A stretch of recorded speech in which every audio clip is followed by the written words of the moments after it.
Hey everyone, it's Eastgate. I wanted to address you guys before I launched into the video. This audio is going to be talking about grief, which is sadly a featured topic these days for me. So if that's not to your taste, or it's probably going to trigger you, then I'd advise you maybe to skip this one. Grief is hard for everybody, and it's different for everybody. And so I wanted to give more of a voice to what it's like to process grief on anniversaries soon after it's happened. And everything that I talk about in this video is completely true. So this is my honest interpretation of what grief is like for me. So with all that said and done, please take care of yourselves. And if you need to talk to anybody, there are helplines out there that you can reach out to in your various countries. I will put some links in for Canada, but you should definitely search for them online. They're there for you guys to use. Take care of yourselves. Bye, angels.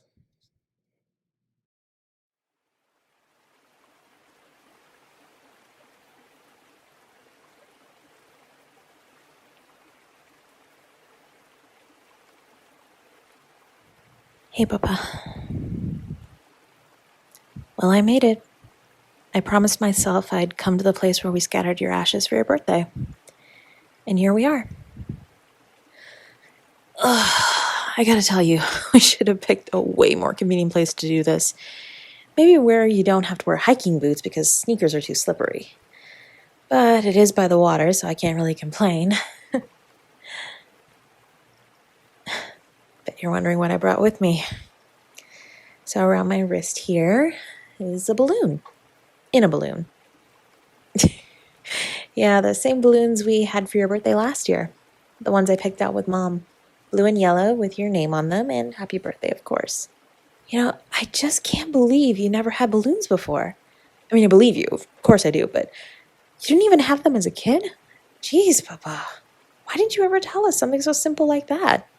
Did you think we wouldn't have wanted to make sure that you had balloons every year? Because we absolutely would have. Considering how much you've given up and sacrificed.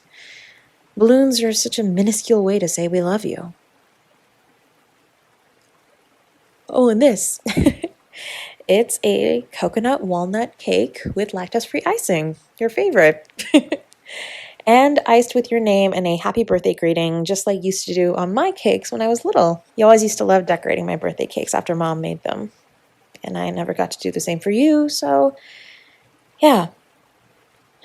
Kind of a pathetic birthday celebration, I know, but you were never much for anything showy. You always preferred to spend time with us at home.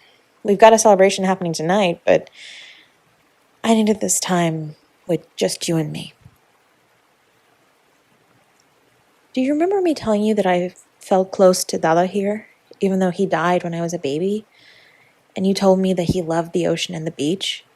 It felt so weird, that kind of coincidence. And he never got to take me to a beach. I was only 2 months old when he died. So it was doubly weird that I could feel this connection. And it feels the same with you here. It feels like you haven't gone, you know? It feels like you're still here. Or at least you fucking should be. Yeah, I know. Don't swear, darling. There's nothing good about it. But I didn't stop then, and I don't think I could stop now. I don't think you ever really understood that there's a kind of release that can come from swearing. It's cathartic, you know? It's like punching someone without the broken thumb or the bruised knuckles. But seriously, you not being here sucks. It just sucks. None of us are the same since you just died. And, you know, that's normal. When people die, we should be sad, but it's different with you. You're the glue that held us all together. You were our rock. You made sure you were our rock your whole life and made sure we were all supported and loved and cared for. You didn't get the chance to do something for yourself until the last few years of your life, and that just fucking sucks. I would have been so damn proud to watch you graduate with your PhD, which you've wanted to get your whole life. You would have made such a fantastic therapist, even if I would have gotten so annoyed at both you and Mom for trying to psychoanalyze me all the time. You had big dreams for yourself, and you got to realize some of them, but the big one, you were so close to getting your PhD, and I'm so angry you'll never get to. I'm furious that you spent your whole life in service of other people, myself included, and you didn't get the chance to live your life for you. You were my hero, Papa. You were always my role model growing up, even though it felt like I could never compare to just how brilliant and hungry for knowledge you were. You loved learning. You even wanted to learn on your days off. I think the only time you weren't learning was when we watched Star Trek, or Star Wars, or Lord of the Rings. Man, you really turned me into a complete nerd, huh? I mean, I'm not complaining. Most guys these days actually find it hot when you can quote episodes of DS9, talk about Grey Jedi, and know that there are 15 different dialects of Elvish. Do you remember the first time you took me to see anything nerdy? I was 3, and we were living in a completely different city. You were back from being abroad for work, and Mom had gone to night school, so you had me for the night. And they were showing Return of the Jedi downtown at a local theater. You figured that, hey, it's Star Wars, that's kid-friendly. I could take my little girl to watch that.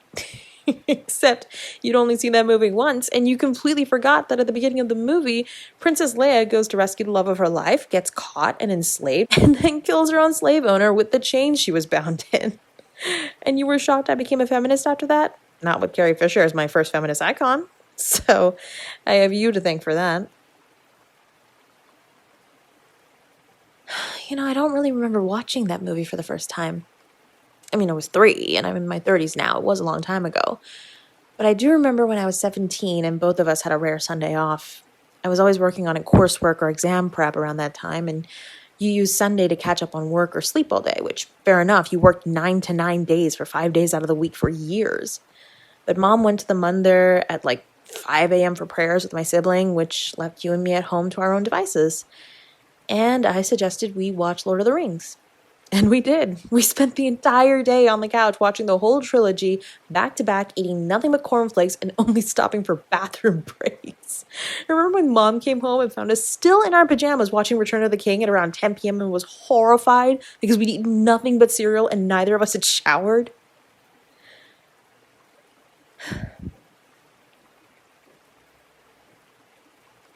That was probably my favorite day with you. It felt like the only day. Like a little soap bubble of time for you and me where we could just hang out together and just be. We didn't have to worry about our productivity or trying hard. We could just be a father and daughter having fun in a way we hadn't done since I was little. I think maybe you knew that I would be turning 18 soon and I'd be off to university, so opportunities for days like this were going to be much slimmer. But whatever the reason, I know you had fun too. It always felt to me like work was your life. But it wasn't, was it? It was that you felt you had to bust your ass for our family every single day to give us the lives you thought we deserved to have. To let all of us go to university, even Mom, to get degrees of our own. It's funny.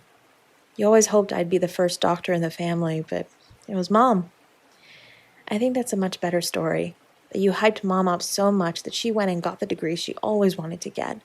And she could do it because you worked so hard to make sure we'd never have to get student debts to pay for it, and that we had the time and space for it.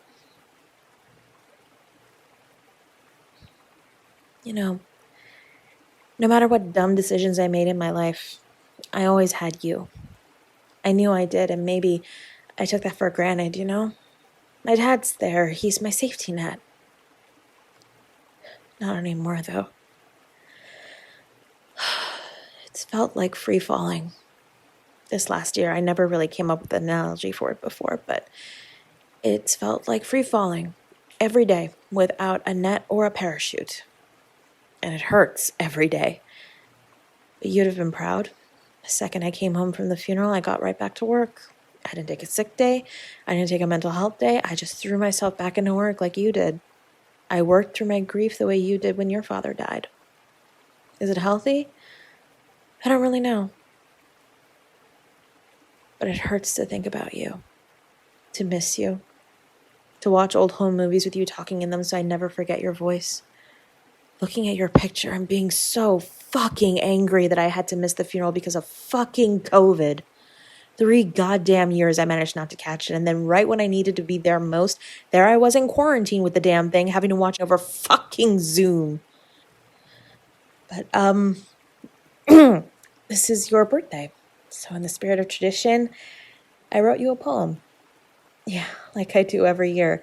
It's no Christina Rossetti or Shakespeare, but you and Mom seem to love my poetry. Did Mom tell you she's planning on making a book of all my poems?